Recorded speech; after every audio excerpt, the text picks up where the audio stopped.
Have you ever noticed how you can't seem to remember things the way you used to?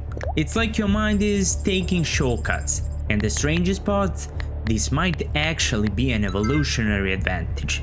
But every shortcut has a cost, including this one. Think about the last time you tried to recall an address or a fact without checking your phone. Struggling, right? Meanwhile, your device has every detail ready for you. And this isn't just about convenience, it's affecting how we process and retain information in our daily lives.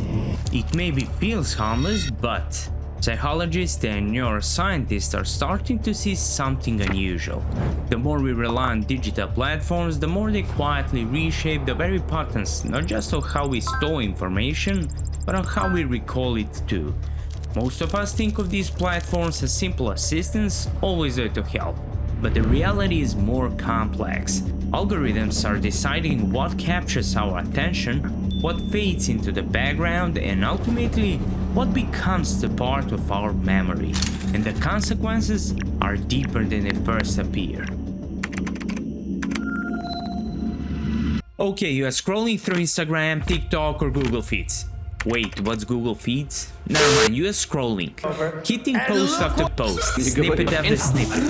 Every piece grabs your attention for a moment, but before you can fully process it, another one pops up. And another one. Another one. You notice the information, you might even remember a few details, but the overall understanding, it fades. Every algorithm is designed to keep you hooked. The more your attention jumps from snippet to another, the more clicks and views it generates. But what you truly retain, the connections, the context, that slowly slips away.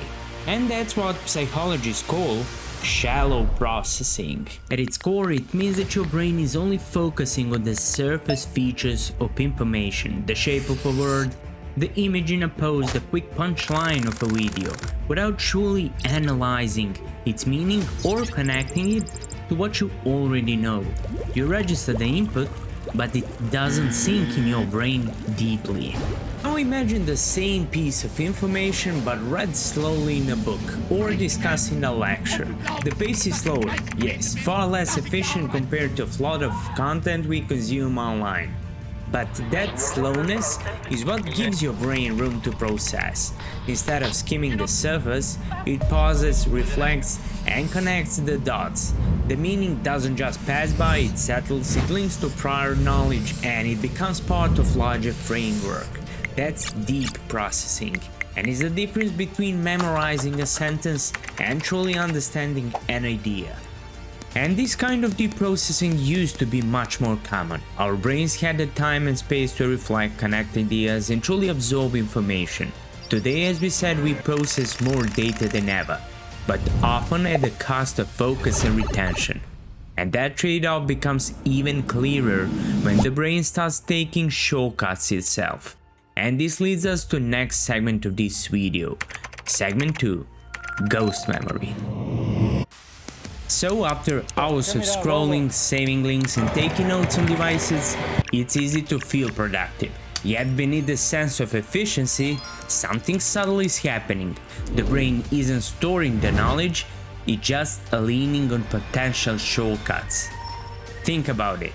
How many times has someone asked you a question and your first reaction wasn't to recall the answer, but to remember where you saved it? Maybe a link, a screenshot, or a note. In that way, we offload the brain's job. It seems efficient at first because we are not cluttering our memory with the unnecessary details, but this shift comes with real consequences. And why is that? Well, if you constantly lean on external storage, the brain's pathways for recall don't get the same workout. On one side, 20 years ago, people had to rely on active recall, pushing their memory to retrieve an answer, and in the process strengthening those neural networks. These days, with answers just a tap away on our phones, the brain hardly engages at all. That's why researchers suggest that compared to active recall, this kind of shortcutting might activate only a fraction of our brain potential processing power, perhaps 10 to 20% instead of full engagement. That's why we say the brain is taking the easy way out. And how does that actually affect us? Well, some studies even suggest that this shift can weaken working memory, meaning you might forget a phone number or a simple instruction just minutes or even seconds after hearing it. Then we have something that has surely already happened to you. Narrow attention spans, like losing track of what you were reading halfway through a paragraph, which is insane. And last but not the least, chance to reduce our capacity for deep sustained learning, such as struggling to fully understand a complex topic over time. In short, outsourcing memory doesn't just lighten the load, it reshapes the brain into one that's quicker at finding information, but slower at truly understanding it.